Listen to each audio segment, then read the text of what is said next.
मनपा आयुक्त सचिन कलंत्रे यांनी शिवटेकडी येथे भेट दिली। यावेळी शिवटेकडी येथे महानगरपालिका आयुक्त सचिन कलंत्रे यांचा पुष्पगुच्छ देऊन स्वागत करण्यात आले। भेटीदरम्यान गटनेता दिनेश बुब यांच्याशी सदर कामाबाबत सविस्तर चर्चा करण्यात आली। शिवटेकडी येथे महानगरपालिकेतर्फे अनेक प्रकल्प राबविण्यात येते। शिवटेकडी येथे मोठ्या प्रमाणात वृक्षारोपण करण्यात आले असून त्याची आताची स्थिती काय आहे याची यावेळी पाहणी करण्यात आली। शिवटेकडी येथे महानगरपालिका आयुक्त सचिन कलंत्रे यांच्या हस्ते वृक्षारोपण करण्यात आले। यावेळी अतिरिक्त आयुक्त महेश देशमुख, उपायुक्त योगेश पीठे, उपायुक्त नरेंद्र वानखळे, सहाय्यक आयुक्त भूषण पुसतकर, सिस्टीम मॅनेजर्स अमित डेंगरे, शिक्षणाधिकारी डॉक्टर प्रकाश मेश्राम, उद्यान अधीक्षक श्रीकांत गिरी, अभियंता दिनेश हंबर्डे यांच्या हस्ते सुद्धा वृक्षारोपण करण्यात आले। तसेच शिवटेकडी येथे 300 झाडे सुद्धा लावण्यात आले। शिवटेकडी सौंदर्यीकरणाचे काम सुरू करण्यात आले आहे। आकर्षक स्वरूपात हृदयाला भुरळ घालणाऱ्या या टेकडीच्या झाडांच्या आजूबाजूला सजावट केली गेली आहे। असंख्य नागरिक या टेकडीवर शुद्ध हवा मिळावी या हेतूने फिरण्यासाठी येतात। टेकडीच्या सौंदर्यीकरण आणि देखभाल करण्याची जबाबदारी महानगरपालिकेची असून महानगरपालिकेने दगडाची आकर्षक रंगांनी सजावट केली आहे। अशाच काही ठिकाणी आकर्षक दगडांची रचना सुद्धा करण्यात आली। मनपा आयुक्त सचिन कलंत्रे यांनी सदर कामाचे कौतुक केले व या संदर्भात कोणत्याही प्रकारचे सहकार्य लागल्यास पुढाकार घेतला जाईल। शिवटेकडीचे सौंदर्य दिवसेंदिवस वाढतच आहे।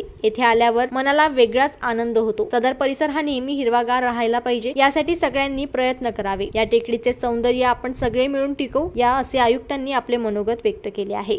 जनमत लाईव्ह न्यूज साठी अमरावतीमधून राजेश्वर घोरमाडे यांची रिपोर्ट।